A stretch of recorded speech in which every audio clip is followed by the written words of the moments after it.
dậy lên nương, dậy đi cùng anh hai nắm bên đôi. Yeah.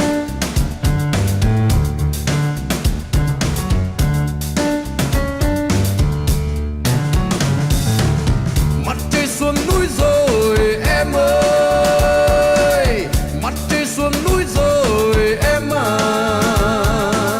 mau mau về nhà cùng anh sưởi ấm để cho tình ta càng thêm mặn nồng.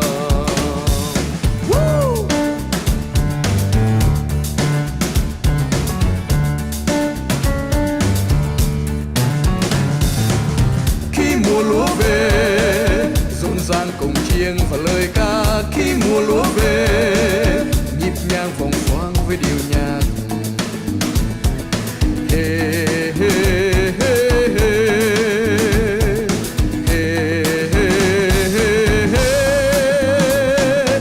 Ký ức mùa về mẹ mua cho ta thêm áo mới, ký ức mùa về cùng bạn dòng chơi đón xuân về, ký ức mùa về quay quần bên nhau và tươi ấm, ký ức mùa về lòng anh ngất ngây say mến tình.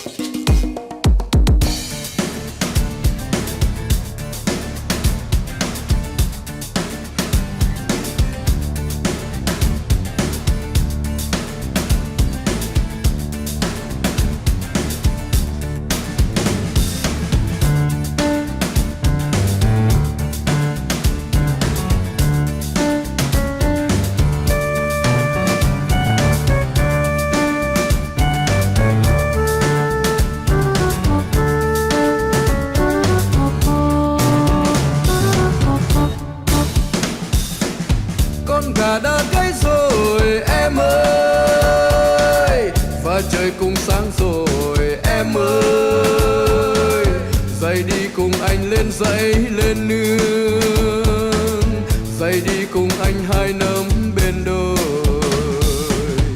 Yeah.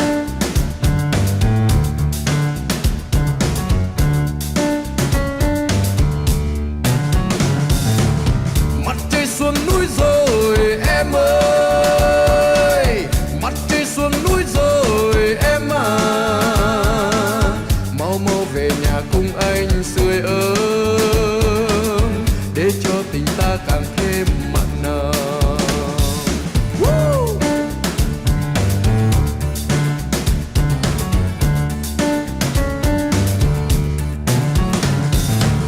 Khi mùa lúa về rộn ràng cùng chiêng và lời ca, khi mùa lúa về nhịp nhàng vòng xoang với điệu nhạc. Hey, hey, hey, hey. Hey, hey, hey, hey.